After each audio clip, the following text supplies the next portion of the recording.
오늘 함께 나눌 말씀 로마서 9장 14절로 18절 말씀입니다. 신약성경 252페이지.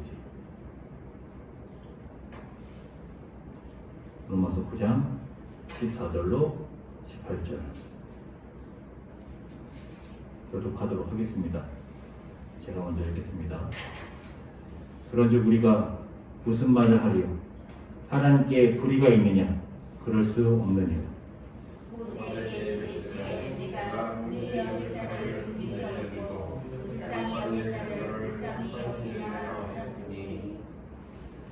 그런즉 원하는 자로 말미암도 아니요 다른 박지 하는 자로 말미암도 아니요 오직 긍휼히 여기시는 하나님으로 말미암음이니라.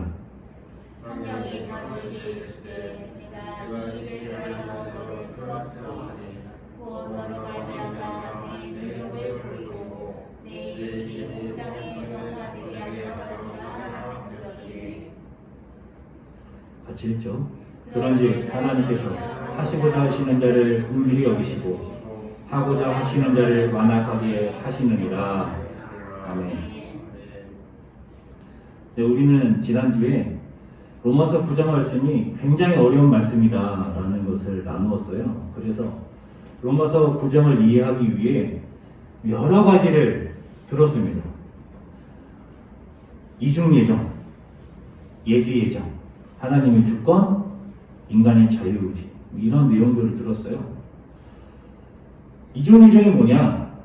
로마서 9장을 보니까 하나님께서 택하신다 이런 말이 나온단 말이에요. 누구를 택하시느냐? 구원할 자를 택하신다. 하나님께서 구원할 자를 택하신다고 하면은 그건 못 받은 자들은 왜 구원을 못 받게 되는 것입니까? 택함받지 못했기 때문에 구원을 못 받게 되는 거예요. 하나님께서 택하신 자를 구원하신다고 한다면 택함받지 못한 자는 택함받지 못해 구원 못 받는 거네.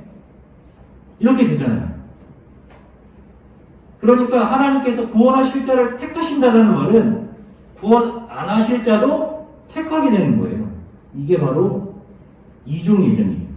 이중으로 예정하신다. 그렇게 로마서 9장을 해석하면 그러면 지옥 가는 사람의 책임이 왜 지옥 가는 당사자에게 있는 거냐? 하나님께서 선택하지 않으셨기 때문이지 이런 식으로 반론하게 된단 말이에요. 그래서 이중 예정에 대해서 반론하는 것이 예지 예정이다 라고 했습니다. 하나님께서는 모든 것을 다 아시기 때문에 그 사람이 의롭게 살 것을 미리 아시고 예수님 믿을 것을 미리 아시고 선택한 것이다. 그러니까 하나님의 선택 말씀을 하나님께서는 구원받으실 자를 선택하신다. 이렇게 해석하는 것에 대해서 늘 반론이 나오는 거예요. 로마서 9장 말씀을 예지 예정, 하나님께서 의롭게 예수님 믿을 자를 의롭게 살 자를 미리 아시고 선택하신다. 이렇게 해석하고 나서 이중 예정으로 반론하는 경우는 없어요. 기독교 역사상 늘 하나님께서 구원하실 자를 선택하신다. 이렇게 해석하니까 여기에 반론이 나오는 거예요. 또 우리가 이것만 나눈 것이 아니라 남은 자 사상이라는 것도 함께 나누었죠. 남은 자 사상. 인간은 늘 죄를 짓기 때문에 죄가 평안하고 하나님께서 그 죄를 심판하실 때에 그 가운데서도 의로운 자들이 있더라. 이것이 남은 자 사상이다 라고 했어요. 모두가 다 죄를 짓는 것 같지만 늘 의로운 소수가 있더라. 하나님은 그들을 구원하십니다. 제가 왜 남은 자 사상을 말씀드리냐면 로마서 9장에서도 남은 자 사상이 흐르고 있기 때문입니다. 성경 전체에 하나님께서는 행하신 대로 보응하신다라는 하나님의 보응, 하나님께서는 행하신 대로 보응하신다라는 사상이 성경 전체를 관통하고 있다라고 했어요. 그래서 남은 자 사상도 성경 전체를 관통하는 거예요. 로마서 9장 어디에서 남은 자 사상이 나오느냐? 로마서 9장 27절을 보면 또 이사야가 이스라엘에 관하여 외치되 이스라엘 자손의 수가 비록 바다의 모래 같을지라도 남은 자만 구원을 받으리니 주께서 땅 위에서 그 말씀을 이루고 속히 시행하시리라 하셨느니라. 또한 이사야가 미리 말한 바 만일 만군의 주께서 우리에게 씨를 남겨두지 아니하셨더라면 우리가 소돔과 같이 되고 고모라와 같았으리로다 한가 같으니라. 네. 오늘 본문 좀 뒤에 나오는 말씀인데 로마서 9장도 남은 자 사상이 흐르고 있다라는 것입니다. 자, 그러면 본문으로 들어가 보죠. 그런즉 우리가 무슨 말을 하리요? 하나님께 불의가 있느냐? 하나님께 불의가 있느냐? 묻고 있어요. 왜 이걸 묻고 있습니까? 하나님께서는 구원하실 자를 선택하신다 이 얘기를 들으면 그러면 하나님께 선택받지 못한 사람은 이런 반론이 나오고 그러면 어째서 하나님께서는 심판하시는 거냐? 또 이렇게 논리가 가기 때문에 바울이 하나님께서 선택한 자를 구원하신다라고 복음을 전할 때마다 그러면 하나님께서 불의하시네 이런 반론을 들어온 거예요. 로마서 9장을 이중 예정으로 해석하면 늘 반론이 오는 것처럼 로마서 9장 14절에서도 그런 반론을 바울 스스로가 제기하잖아요. 하나님께 불의가 있느냐? 당연히 이런 반론이 나오는 것이죠. 그럴 수 없느니라. 자, 이중 예정에 대해서 바울이 반론하는 거예요. 어떻게 바울이 반론하는가 궁금하시죠? 15절 보죠. 같이 읽자시죠. 모세에게 이르시되 내가 긍휼히 여길 자를 긍휼히 여기고 불쌍히 여길 자를 불쌍히 여기리라 하셨으며. 이 말씀은 로마 출애굽기 33장 19절 말씀 인용한 것인데요. 출애굽기 33장 19절 여호와께서 이르시되 내가 내 모든 선한 것을 내 앞으로 지나가게 하고 여호와의 이름을 내 앞에 선포하리라. 나는 은혜 베풀 자에게 은혜를 베풀고 긍휼히 여길 자에게 긍휼을 베푸느니라. 이 말씀을 인용한 거예요. 하나님께서 이 말씀을 왜 하셨느냐? 출애굽기의 절정은 금송아지 사건이에요. 금송아지 사건이 일어나니까 하나님께서 진노하시고 그래서 이제 또 모세가 중보자로서 하나님께 나아가죠. 그래서 하나님이 이스라엘을 진멸하시겠다 그러지 않으시고 뭐라고 하셨냐면 모세 너는 약속의 땅으로 가라. 내가 너와 함께 할 자를 보내겠다. 하지만 나는 더 이상 같이 가지 않겠다. 왜냐하면 내가 너희랑 같이 있으면 내가 이스라엘을 진멸할 것 같다. 나는 더 이상 너희와 같이 있지 않겠다. 이렇게 말씀하세요. 그러니까 모세가 하나님께서 가지 않으시면 저희도 가지 않겠습니다. 그럼 모세가 안 가겠다는 것입니까? 그게 아니라 하나님 같이 가주세요. 이런 거죠. 하나님께서 모세의 말을 들으시고 그래 같이 가겠다. 그렇게 하세요. 그러니까 모세가 그러면 하나님께서 같이 가주신다라는 것으로 그것을 보여주시기 위해서 하나님의 영광을 좀 보여주세요. 하나님이 우리를 떠나시지 않고 우리와 함께 하신다. 우리와 같이 가신다라는 것을 하나님의 영광을 보여줌으로써 보여주세요. 그렇게 모세가 간구하니까 하나님께서 이렇게 말씀하신 거예요. 그래서 모세가 하나님의 영광의 뒷모습을 보게 되죠.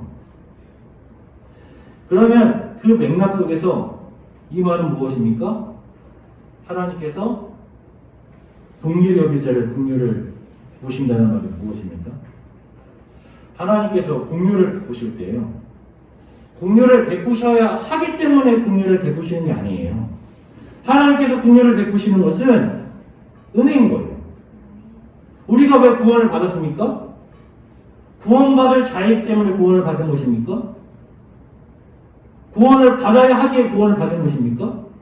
구원받지 말아야 하는데 우리는 반드시 심판을 받아야 하는데 하나님의 은혜로 우리를 긍휼히 여겨주신 거예요.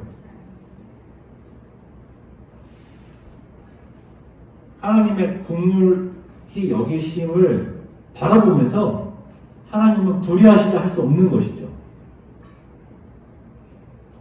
하나님께서 심판받지 않고 구원받아야 할 자를, 긍휼히 여기셔야 할 자를, 그런 자를 하나님이 심판하시면 불의하신 것이죠. 하지만 심판받을 자를 긍휼히 여기신 이것에 대해서 하나님은 불의하시다 그럴 수 없는 거예요. 자, 그래서 본문으로 다시 돌아와서 그런즉 원하는 자로 말미암도 아니요 다른 박질하는 자로 말미암도 아니요 오직 긍휼히 여기시는 하나님으로 말미암음이니라. 이 얘기를 로마서 9장 초반에도 했었어요. 언제 했습니까? 하나님께서 야곱을 택하시고 에서는 택하지 않으셨는데 그들이 태어나기도 전에 무슨 선이나 악을 행하기도 전에 하나님께서는 야곱을 택하셨다. 그렇게 말씀하신단 말이에요. 그러니까 하나님의 선택은 행위에 달려있는 게 아니라는 것이죠.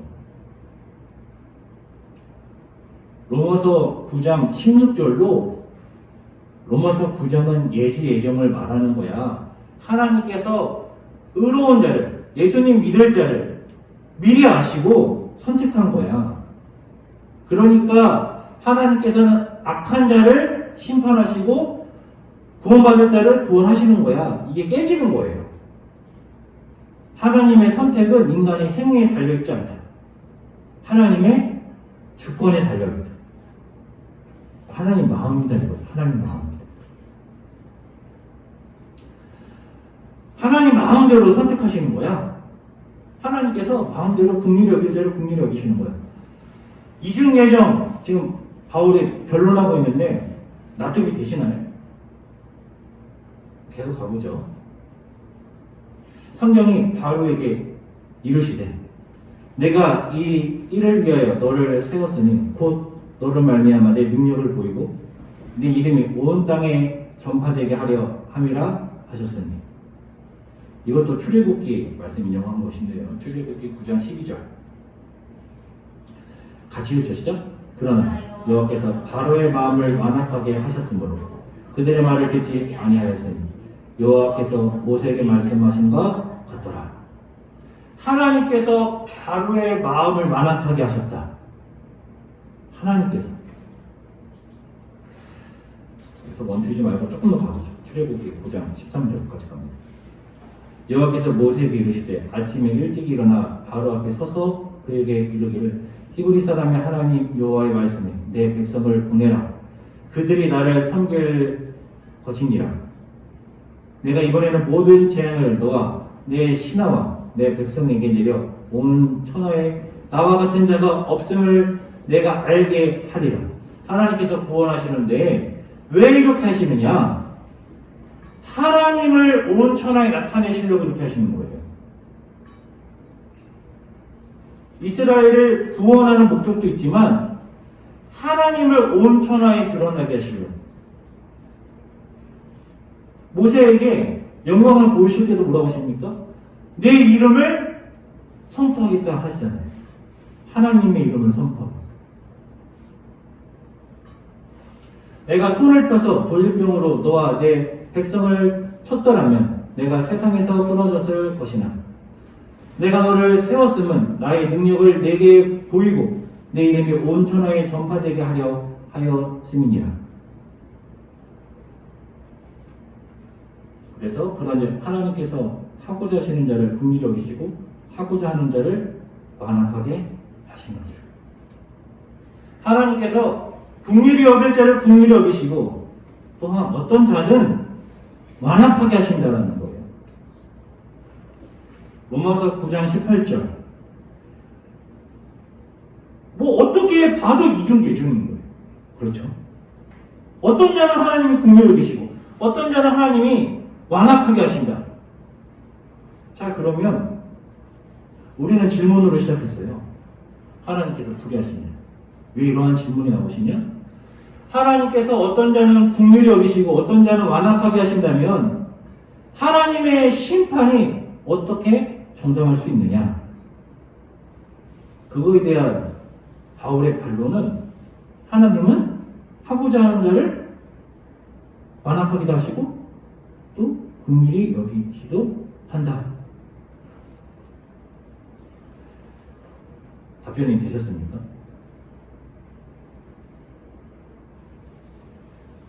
창세기 15장 말씀은 아브라함이 믿음으로 의롭게 되는 것이죠. 그 말씀도 중요하지만 창세기 15장이 중요한 것은 아브라함과 하나님이 언약을 맺는, 계약을 맺는 장이기 때문에 참 중요해요. 하나님께서 창세기 11장에서 아브라함을 택하시고 부르셨지만 창세기 15장에 가서야 하나님이 아브라함과 계약을 맺으세요. 어떻게 계약을 맺으시느냐? 여호와께서 그에게 이르시되 나를 위하여 3년 된 암소와 3년 된 암염소와 3년 된 순양과 3비둘기와 집비둘기 새끼를 가져올지니라. 아브라함이 그 모든 것을 가져다가 그 중간을 쪼개고 쪼갠 것을 마주 대하여 놓고 그 새는 쪼개지 아니하였으며 철기가 그 사체 위에 내릴 때에는 아브라함이 쫓았더라. 해질 때에 아브라함의 깊은 잠이 임하고 큰 흑암과 두려움이 그에게 임하였더니 여호와께서 아브라함에게 이르시되 너는 반드시 알라. 내 자손이 이방에서 계기되어 그들을 섬기겠고 그들은 400년 동안 내 자손을 괴롭히리니 그들이 섬기는 나라를 내가 징벌할지며 그 후에 내 자손이 큰 재물을 끌고 나오리라. 너는 장수하다가 평안히 조상들에게로 돌아가 장사될 것이고 내 자손은 4년 만에 이 땅으로 돌아오리니 이는 아모리 속의 죄악이 아직 가득 차지 아니함이니라 하시더니 해가 져서 어두울 때 연기나는 화로가 보이며 타는 횃불이 쪼갠 고개 사이로 지나더라. 창세기 15장 17절에서 이 쪼갠 고개 사이로 지나가는 것으로 계약이 맺어지는데 아브라함 뭐 하고 있습니까? 아브라함 자고 있어요. 하나님만 그 쪼갠 고개 사이로 지나가는 거예요. 계약을 맺지만 이 계약이 하나님의 주권적 역사로 그러니까 일방적으로 맺어지는 거예요. 아브라함과 손잡고 동등하게 계약이 체결되는 것이 아니라 하나님의 일방적으로 하나님의 주권에 의해 맺어지는 거예요. 그날에 여호와께서 아브라함과 더불어 언약을 세워 이르시되 내가 이 땅을 애굽 강에서부터 그 큰 강 유브라데까지 내 자손에게 주노니.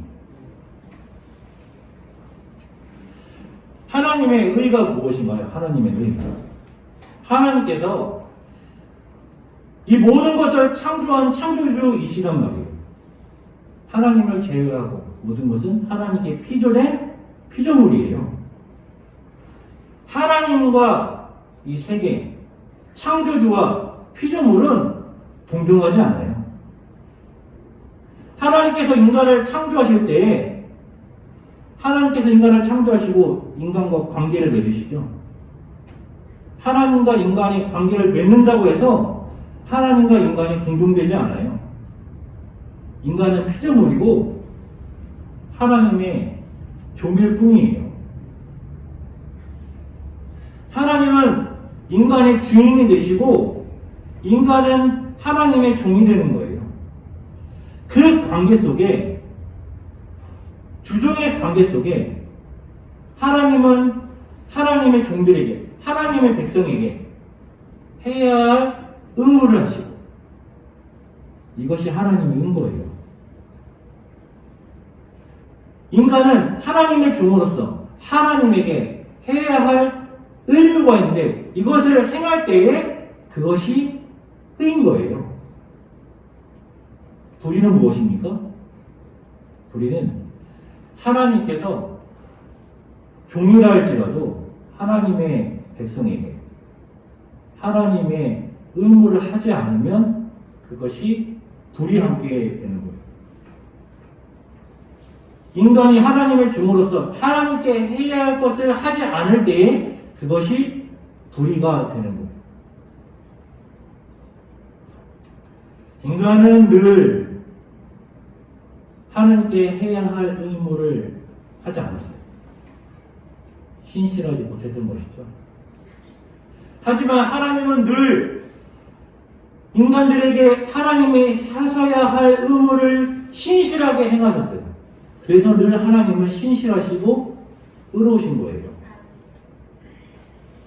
인간이 하나님께 해야 할 의무를 행하지 않으셨을 때에 하나님께서 하나님의 마음대로 모두를 심판하시는 것이 아니라 하나님께서 마음대로 하나님의 주권에 의해 누군가를 택하시고 그와 언약을 맺으시는 것이 불의가 아니에요. 왜냐하면 하나님과 인간은 동등된 관계가 아니기 때문이에요. 이미 인간은 모두 심판을 받아야 해요. 바울이 앞에서 말했잖아요. 인간은 모두가 다 죄를 졌다.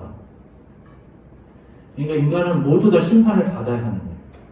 근데 하나님께서 어떤 이들은 선택하셔서 긍휼히 여기시는 거예요. 긍휼히 여기신다는 것이 무엇입니까? 하나님과 언약을 맺는 거예요. 하나님과 다시 관계를 맺는 거예요. 하나님은 하나님께서 택한 하나님의 백성, 즉 하나님과 언약으로 묶이는 하나님과 관계되는 그들에게도 신실하세요. 그 밖에 있는 자들은 다 심판의 대상인 거예요.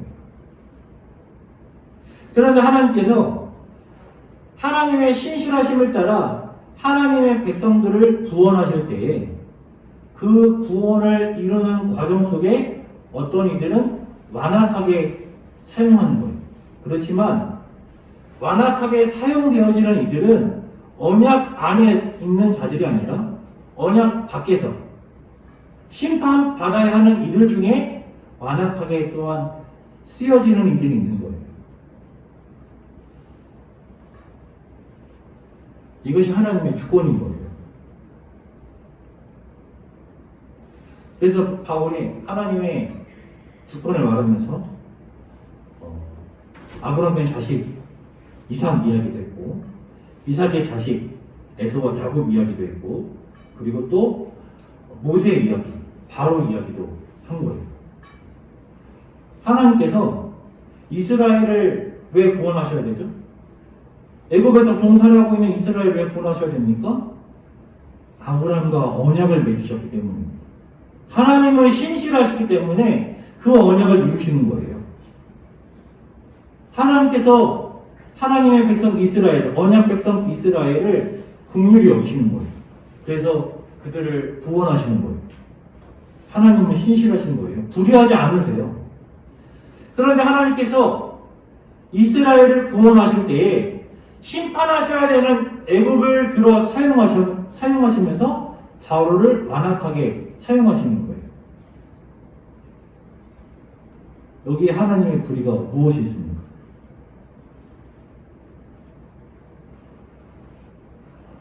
우리가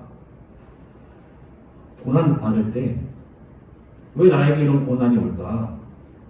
그런 생각이 들 때가 있습니다.